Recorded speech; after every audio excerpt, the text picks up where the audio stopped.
غیر موجود کو دیکھنا یا دیکھنے کو دیکھنا آسان ہے، مگر معلوم تو ہو ایسا کرنا کیوں ہے۔ اللہ کے حکم سے اگر دکھنے لگ جائے تو صحت اور عمر آدھی بھی نہ رہے اور آزادی ختم ہو جائے۔ مثبت سوچ، ہنسنا مسکرانا، میٹھی نیند، آگے کی سوچ، دوستیاں، رشتہ داریاں، سیر سپاٹے، پڑھائی لکھائی، علاج، بچے پیدا کرنا اور ان کو پالنا پوسنا، گھر بنانا، باغ لگانا، سبھی ختم ہو جائے۔ یہ کوئی آرٹ بھی نہیں ہے، ادھر ادھر جھانکنا ایک بھونڈا اور ناپسندیدہ کرافٹ ہے، اور کرافٹ کچھ بھی نہیں ہوتا، بس کسی کے کمزور لمحات کا فائدہ اٹھانا اور استعمال میں لانا۔ آگے کیا ہونے والا ہے جان کر کوئی خود کی گھٹا بڑھا نہیں سکتا، مصیبت ٹال بھی نہیں سکتا، جو رزق نہیں ہے اس کو خود کے گھر لا نہیں سکتا۔ ہاں، پریشان ضرور ہو سکتا ہے، اگر کہ کوئی جانکاری آ جائے تو وہ جانکاری کی حد تک ہی اسی حد تک رہے گی، ٹل نہیں سکتی۔ میں نے ہمیشہ مالک کا شکر ادا کیا کہ سب کچھ یا بہت کچھ پردے میں ہے۔ ایک مزے کی بات یاد آ گئی ہے جو کب کی نچلی فائلز میں جا چکی تھی۔ مجھے ایک صاحب نے کسی سے ملوانے کا کہا۔ میں نے کہا بھائی کیا خاص بات ہے؟ کہنے لگے لوگ کہتے ہیں وہ صاحب انسان نہیں جن ہیں، اور میں نے فلاں وقت کا ٹائم لے لیا ہے۔ میں نے کہا ٹھیک ہے۔ کوئی 3-4 دن بعد کا وقت تھا۔ ان 3-4 دن میں محسوس کرتی تھی کہ وہ دو آنکھیں مجھے ہر وقت دیکھتی رہتی ہیں، خواہ مخواہ۔ یہ دن گزر گئے، ہم انصاف کے ہاں چلے گئے۔ کوئی ٹھاٹ باٹ والا گھر نہیں تھا مگر کشادہ تھا۔ ہم گزرتے گزراتے باغیچے میں چلے گئے جہاں وہ لوگ بیٹھے ہوئے تھے۔ لوہے کی کرسیاں پڑی تھیں، شاید کوئی حکا بھی تھا، 1-2 موڑے بھی تھے، کوئی کرسی بھی ہوگی جس پر ہم بیٹھ گئے۔ وہ صاحب بولے سب خیر ہے، بتائیں کیا حال ہے اور کیا مسئلہ ہے؟ میں نے کہا جی سب خیر بھی ہے الحمدللہ، اور مسئلہ بھی کوئی نہیں ہے، مگر آپ سے ایک سوال ہے، سوال کہہ لیں یا شکایت۔ وہ یہ کہ جب سے ان بھائی نے آپ سے ملاقات کا وقت لیا ہے آپ ہر وقت میرا پیچھا کیوں کرتے رہتے ہیں؟ ان نے کہا یہ آپ کیسے کہہ سکتی ہیں؟ میں نے کہا میں آپ کا پیچھا کرنا دیکھتی ہوں، آپ کی 2 آنکھیں ہر وقت میرے پیچھے لگی رہتی ہیں اور میرے گھر میں میرا پیچھا کرتی رہتی ہیں، یہ بہت بری بات ہے۔ ان نے مسکرا کر جواب تو کوئی نہیں دیا، ہاں وہاں بیٹھے لوگوں کو اور جو کھڑے تھے اور جو ہمارے ساتھ گئے تھے ان سب کو مخاطب کر کے کہنے لگے یہ تو ہمارے قبیلے کی ہیں۔ یہ ٹھیک ہے، میں بہت حساس ہوں، مگر کبھی بہت بہادر بھی نہیں ہوتا نا بندہ۔ جب یہ آنکھیں مجھے میرا تعاقب کر رہی تھیں تو میں بہت ڈر بھی جاتی تھی۔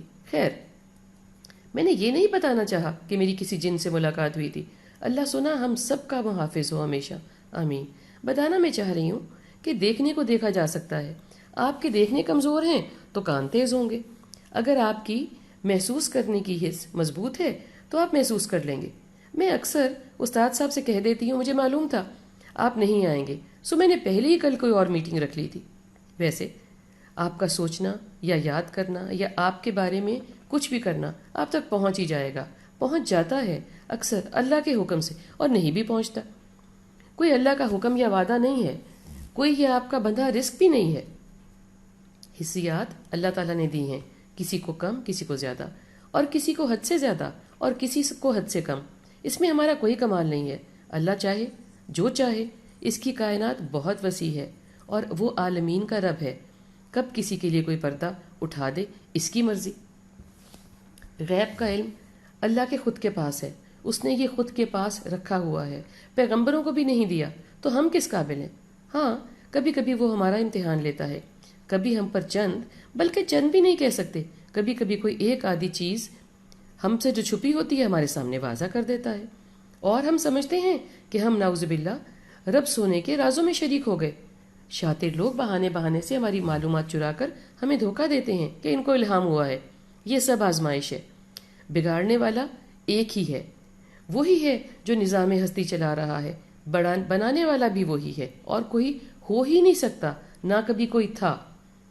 کوئی اور کبھی کرم کرتا ہے تو آپ کے اندر کا موسم دیکھنے والا بنا دیتا ہے، اس کا کوئی موقع کوئی آپ کے لیے وہ رضامند کر دیتا ہے تو سب خیر ہو جاتی ہے۔ یہ اوپر والے کی مرضی ہے، کسی کو کچھ دے دے، کسی کو کوئی خواب دکھا دے، کسی انسان کے ذریعے کوئی بات بتا دے، کسی جاندار سے بے جان سے موسم سے کوئی نقطہ سمجھا دے، کوئی پیغام دے دے، کوئی وارننگ دے دے۔ دل و دماغ میں ڈالنے والا اور نکالنے والا وہی ہے، سمجھانے والا اور سمجھ بوجھ چھیننے والا۔ اس کی کوئی لگی بدی سائنس نہیں ہے، کوئی بات کیسے دماغ میں پڑ جاتی ہے، اس پر ہمیشہ سے ہی کام ہو رہا ہے اور ہوتا رہے گا۔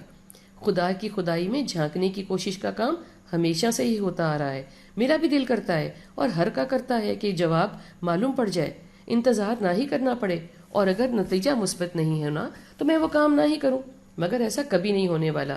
لوہے محفوظ محفوظ ہی رہے گی۔ دیکھنا ہی ہم کو دیکھنا سکھاتا ہے۔ دیکھنا سے میری مراد ہے کسی بھی حالات اور حالت میں پورے کا پورا موجود ہونا، نہ کہ صرف وجود ہونا۔ وجود تو کرسی میز کا بھی ہوتا ہے نا۔ دل و دماغ، محسوسیات اور حسیات کے ساتھ موجودگی، پورے کا پورا موجود ہونا ہے۔ یہ آرٹ یا کرافٹ یا اصلیت، یہ ہم کب کا کھو چکے۔ تبھی زمانے سے نہ کوئی صاحب علم نہ ہی کوئی تعلیم نظر آتے ہیں۔ موجود کو چھوڑ کر غیر موجود کے پیچھے بھاگنا اس انسان نما کی فطرت ہے۔ اس سے موجود بھی گل سڑ جاتا ہے اور ہاتھ بھی کچھ نہیں آتا۔ چھوٹی چھوٹی مثالیں ہیں۔ جو سامنے سے اچھا نہیں لگتا، جو اللہ نے دیا ہے وہ کم لگتا ہے۔ یہاں پیسے کی بات نہیں ہو رہی، دیکھنے کی صلاحیت کی بات ہے۔ کوئی صلاحیت مانگنی ہے تو مالک سے مانگنی چاہیے، وہ دے نہ دے۔ ہم دیکھنا بھی اندھوں سے مانگتے ہیں۔ ویسے جو برزخ میں بیٹھے ہیں، یوم دین کا انتظار کر رہے ہیں، خود کی گھٹا بڑھا نہیں سکتے، وہ ہم ان سے مانگتے ہیں اور ان کو اللہ کا دوست کہتے ہیں۔ جس سے وہ بھی مانگتے ہیں، اس کو چھوڑ کر سوال تو بنائے نا۔